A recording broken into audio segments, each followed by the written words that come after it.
Quais os tipos de domicílio da pessoa natural? O domicílio é a sede jurídica da pessoa, é a localização geográfica de uma pessoa, é onde se pode encontrar alguém, mas não necessariamente quer dizer casa, porque até pessoa jurídica possui domicílio. Então, domicílio é a sede jurídica da pessoa, é a localização geográfica de uma pessoa, onde se pode encontrar alguém, mas não necessariamente quer dizer casa, porque até pessoa jurídica tem casa. A palavra domicílio, a etimologia, vem de domus, que quer dizer casa, cobertura, é um lugar na terra. A origem do domicílio, lugar onde a pessoa mora, no direito processual, ele é usado para a localização da pessoa, seja para mandado judicial ou assuntos extrajudiciais. Diz a Constituição de 88, no artigo 5º, inciso 35, que a lei não excluirá da apreciação do Poder Judiciário lesão ou ameaça a direito, nem possibilitar um ingresso em juízo para assegurar direitos simplesmente ameaçados, ou seja, é o princípio da inafastabilidade que estamos tratando, o princípio da inafastabilidade da jurisdição. Logo, ninguém está livre de ser autor no processo, porque para alguém ser parte em um processo, o réu tem que ser localizado, tem que ser citado, tem que ser localizado para ser intimado. Ninguém existe sem que seja localizado pelo direito. Esta localização se chama domicílio, por isso disse que domicílio é a localização geográfica da pessoa. Mas nós temos espécies de domicílio. Existem várias espécies de domicílio, são 8 espécies de domicílio. Esses domicílios se referem somente a domicílio civil. Difere do domicílio tributário, difere do domicílio eleitoral, porque possuem outros conceitos de domicílio. Então são 8 os domicílios civis dispostos nos artigos 70 e 78 do Código Civil. Alguns dos domicílios são de pessoas naturais, outros domicílios são de pessoas jurídicas, outros domicílios são de pessoas jurídicas. Os domicílios são os seguintes, nós podemos enumerá-los. O primeiro deles é o domicílio voluntário, o segundo é o domicílio múltiplo, nós temos o domicílio eventual, profissional, necessário, diplomático, contratual, institucional.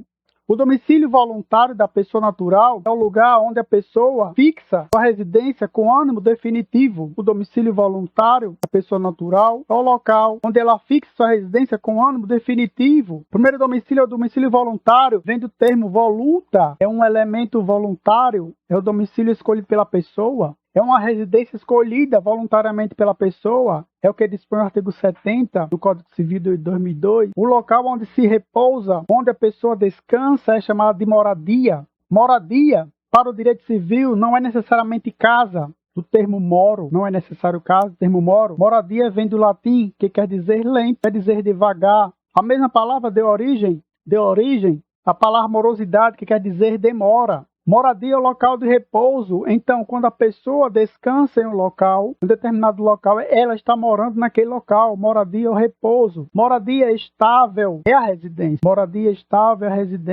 Quando se repousa no mesmo local várias vezes, surge outro conceito. A moradia estável é chamada de residência. A residência é mais ampla e inclui moradia. A residência é a moradia estável. É quando em uma residência a pessoa decide não mais sair.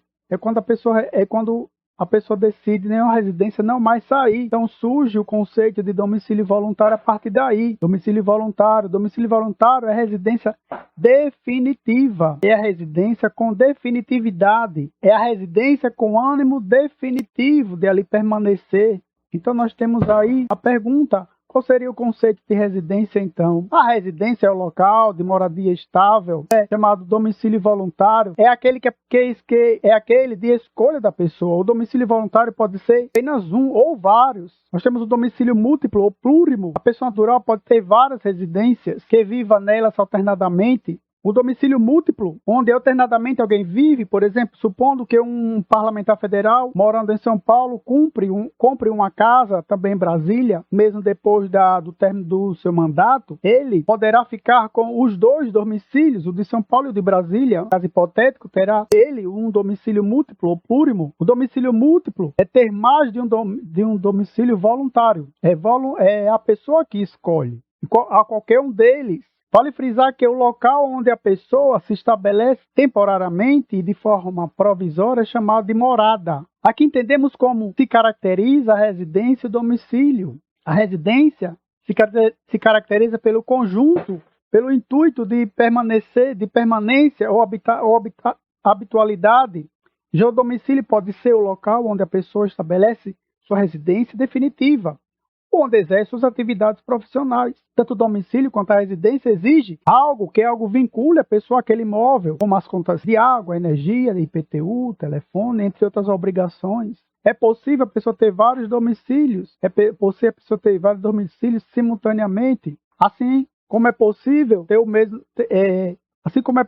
que um mesmo local funcione como domicílio e residência. É o que dispõe o artigo 70, estabelece que o domicílio da pessoa natural é o local onde se estabelece sua residência com ano definitivo. Já o artigo 71 descreve que se, porém, a pessoa natural tiver diversas residências, vivendo alternadamente, considerar-se-á domicílio seu qualquer uma delas. Nós temos também o domicílio eventual. O domicílio eventual não tem uma residência física, é a pessoa que não tem uma residência física. É o que nos ensina o artigo 73 do Código Civil. Domicílio eventual se enquadra para as pessoas que não têm residência, como, por exemplo, o fugitivo, o cigano, o nômade. Estas pessoas não possuem um lugar fixo para se estabelecer como residência.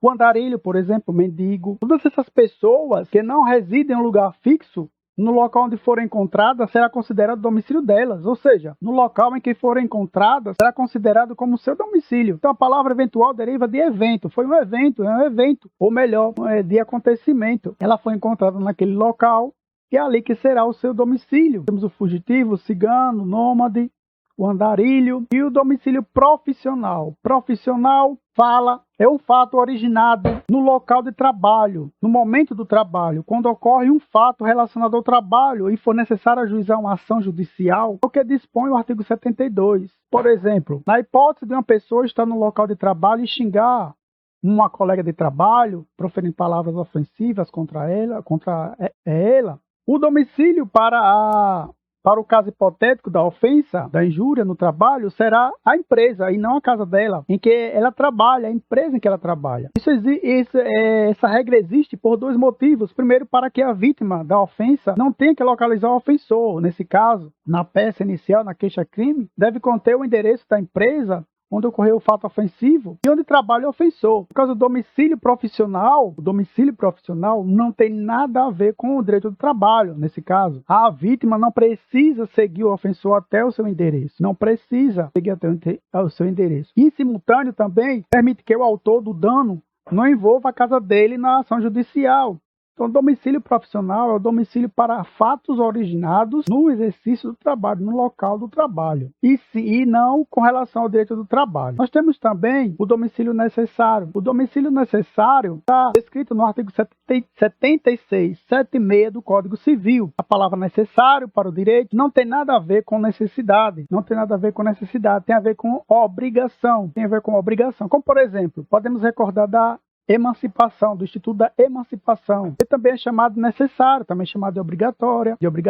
Nesse sentido, percebe-se que o domicílio necessário deve ser compreendido como legal, como algo obrigatório. Nessa espécie de domicílio, independentemente de sua habitação, a pessoa terá mais um. Ela escolheu uma habitação, um domicílio, ela terá esse obrigatório, sendo imposto pela lei. É o domicílio necessário, segundo a disposição do artigo 76 do Código Civil, é o domicílio imposto por lei, que não depende da vontade de ninguém. Conforme disposição do artigo 76 do Código Civil, o domicílio necessário está englobado nas seguintes subespécies: o incapaz, o domicílio do servidor, o domicílio do militar, marítimo e preso. Todos estes listados no artigo 76 possuem por obrigação legal o domicílio necessário. O incapaz, o servidor, o militar, o marítimo e o preso. O incapaz, o servidor, militar, marítimo e preso. Eles obrigatoriamente terão mais este domicílio necessário. E o domicílio do incapaz onde fica, onde é? O domicílio do incapaz é o mesmo local do seu responsável. É o domicílio da criança. O domicílio da criança é o domicílio do pai e da mãe. Se os pais forem separados, a criança terá 2 domicílios. 2. No que lhe concerne o domicílio do mentalmente incapaz ou amental, que tem como curador, não interessa se o curador mora no mesmo local físico que o incapaz, ou se em outro estado, ou em outro país, não importa. Será o domicílio do curador. Nós temos aí o domicílio do servidor público. O domicílio do servidor público é o local em que exerce permanentemente suas funções. Deve ser no setor onde está lotado permanentemente. O domicílio do servidor público é o local onde ele exerce o seu cargo. O domicílio necessário é do servidor. O domicílio necessário do servidor público, porque o servidor público ele está acima da pessoa comum com relação às responsabilidades, com relação a privilégios, está acima da pessoa comum porque ele fala em nome do Estado. O servidor público é mais processável, é mais encontrável. Mesmo o servidor público sem transferir temporariamente, ele continua com seu domicílio necessário, ao qual foi vinculado. Por exemplo, supondo que um funcionário público, motorista de uma ambulância da secretaria de um determinado município, bata em seu carro no trânsito por falta de atenção e não queira reparar o dano causado ao seu automóvel. Caso seja necessário judicializar uma ação para reparar os danos, na qualificação do réu na petição inicial, será suficiente inserir o endereço da secretaria em que ele trabalha, que está vinculado, e não o endereço dele, do motorista. Haja vista que o domicílio do servidor público é o local onde ele exerce o seu cargo, chamado de domicílio necessário do servidor público, conforme dispõe o artigo 7.6 do Código Civil de 2002. Possui domicílios necessários o incapaz, o servidor público, o militar, o marítimo e o preso. Convém efetuar a observação que faz Maria Helena Diniz, diz que o servidor público tem domicílio obrigatório no lugar em que ele exerce função, mas permanentemente, e não simplesmente comissionada. Não pode confundir função comissionada, cargo comissionado. Acrescenta ainda que a professora, que a obtenção de uma simples licença não altera o domicílio legal do servidor público. Com relação ao estágio probatório, quando ele inicia o estágio probatório, ele já é considerado exercício permanente da função pública. O estágio probatório confirma sua posse. O servidor público já existia função efetiva em razão de comissionamento, é transferido temporariamente, não haverá mudança de domicílio, pois continuará tendo por domicílio aquele local onde exerce suas funções, em caráter definitivo. Descrição da professora Maria Helena Diniz, no seu livro Curso de Direito Civil Brasileiro. Nós temos o foro de eleição. O foro de eleição é o domicílio convencional. As partes convencionam um acordo. Então, o ordenamento jurídico brasileiro permite a pluralidade de domicílio. O artigo 75 do parágrafo 1º do Código Civil diz que, tendo a pessoa jurídica diversos estabelecimentos em lugares diferentes, cada um deles será considerado domicílio para os atos nele praticados. Então, já o domicílio do preso é o local onde ele cumpre a sentença. O domicílio necessário do militar se divide em 2. O militar do Exército, que atua no solo, e o militar do insular, é o militar da Marinha e o militar da Aeronáutica. Diz o Código Civil, o domicílio do militar do Exército é onde ele servir. Então, na sequência, nós temos o quê? Nós temos o domicílio necessário do militar da Aeronáutica, né? O domicílio militar da Aeronáutica. O domicílio militar da Aeronáutica, do domicílio militar da Marinha, é onde? É na sede do comando. É na sede do comando. Por quê? Porque às vezes eles estão em missão fora do solo.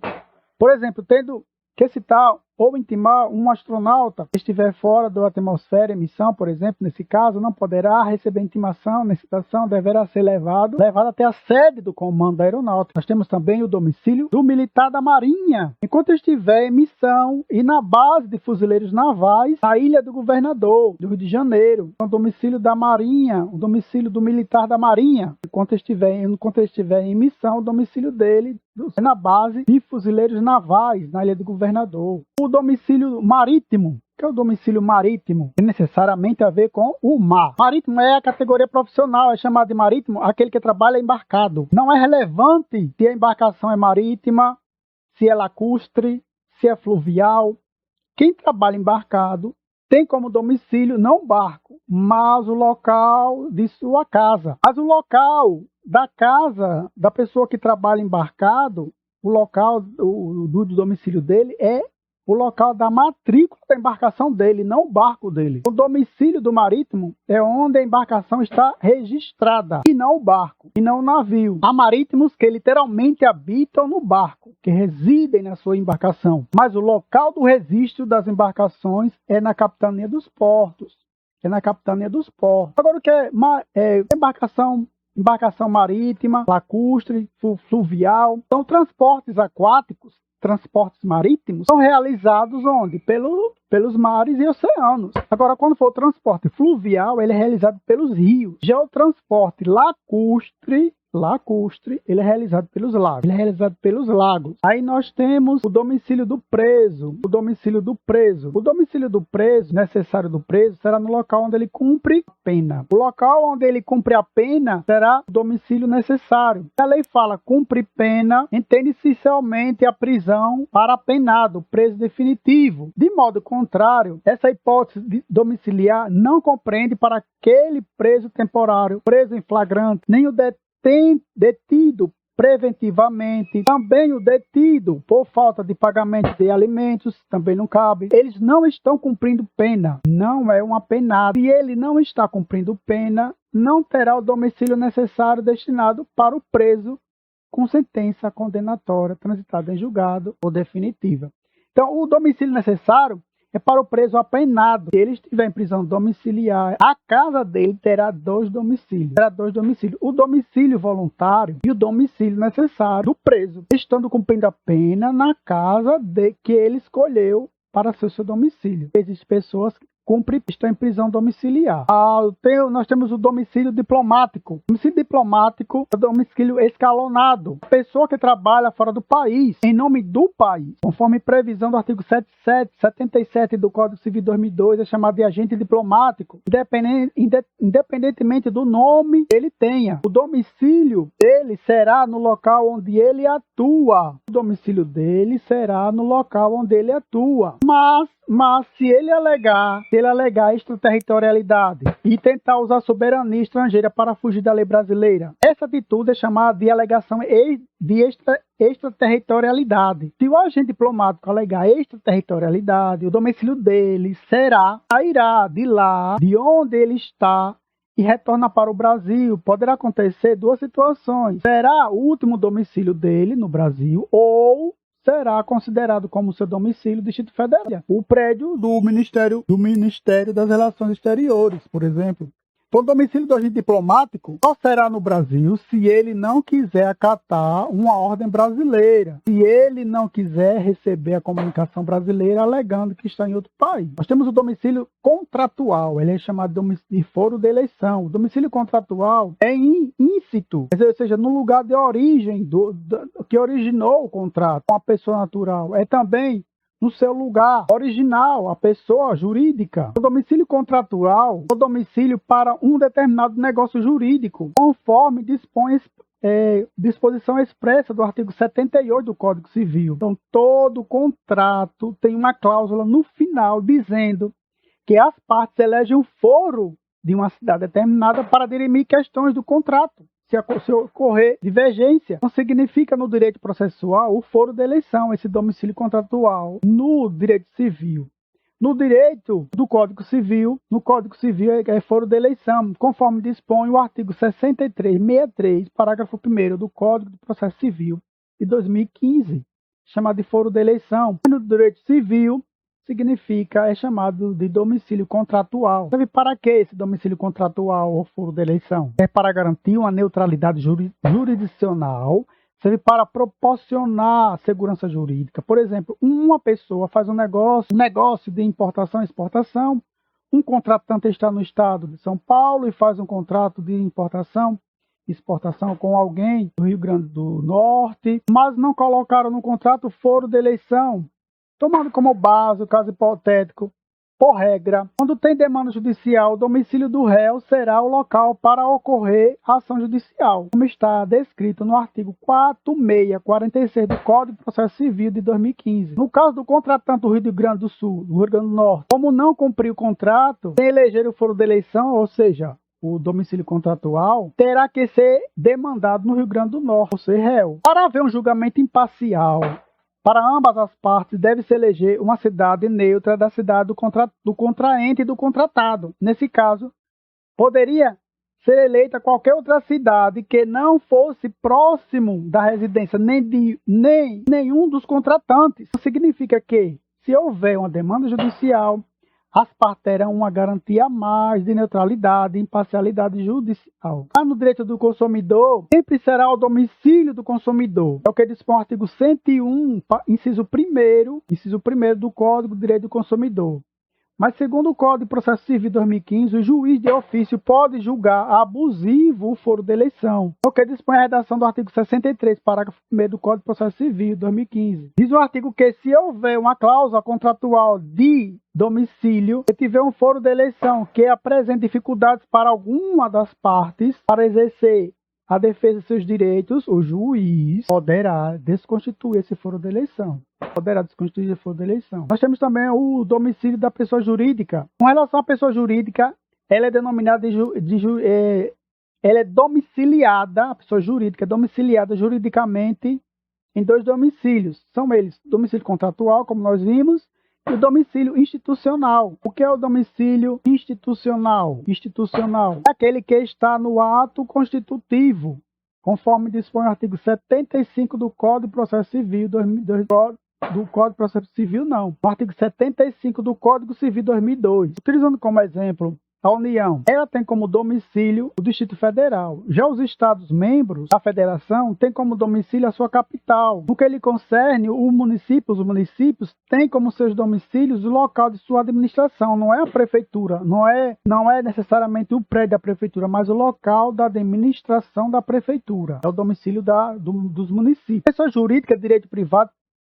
A pessoa jurídica de direito privado tem como domicílio o local indicado no ato constitutivo. A pessoa jurídica de direito privado tem como domicílio o local, seu domicílio o local indicado no ato constitutivo. O domicílio da empresa não é onde se localiza o prédio, onde se localiza a fábrica, mas sim no endereço, o endereço descrito no ato constitutivo. Ou seja, é o endereço descrito no seu estatuto. O endereço que os sócios, os donos colocaram no estatuto, no documento do estatuto, no seu contrato social da sede, esse endereçamento é chamado de domicílio institucional da pessoa jurídica, não é o prédio. Então, na hipótese de uma entidade ter sede no estrangeiro, o endereço de qualquer representante dela no Brasil será o local do seu domicílio, se tiver sede no estrangeiro. No que tange a mudança de domicílio, nós temos também mudança de domicílio. O que acontece quando uma pessoa natural se muda de domicílio? Existem 2 formas de se mudar.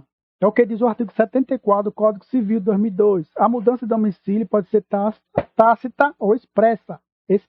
Tácita ou expressa. Mudança expressa é decorrente da comunicação da municipalidade, ou seja, é quando se comunica ao município de saída e comunica ao município de sua chegada e instalação. Ocorre de forma obrigatória com a pessoa jurídica, mas não ocorre de forma obrigatória com a pessoa natural. A mudança tácita acontece quando a pessoa muda de domicílio, quando alguém vai de uma cidade para outra com a intenção manifesta de mudar. É a vontade dela, é o modo dela, é as coisas que ela está levando, com todas as circunstâncias que a acompanham. Além disso, na Constituição Republicana de 1988, o Pacto Federativo estabelece que as pessoas possuem liberdade de locomoção. Tanto os brasileiros natos naturalizados como os estrangeiros. É o que determina o artigo 5º, inciso 15 da Constituição Federal, da CF de 88, as pessoas possuem livre acesso ao país a transitar no país livremente, conforme o Pacto Federativo. No próximo vídeo, nós vamos tratar sobre as associações. As associações são uma espécie da pessoa jurídica. Nós saímos da pessoa natural e entramos na pessoa jurídica. Pessoa jurídica tem várias espécies. Nós vamos ver no próximo vídeo as associações. O que são as associações? O que é uma associação? Obrigado pela participação. Até breve.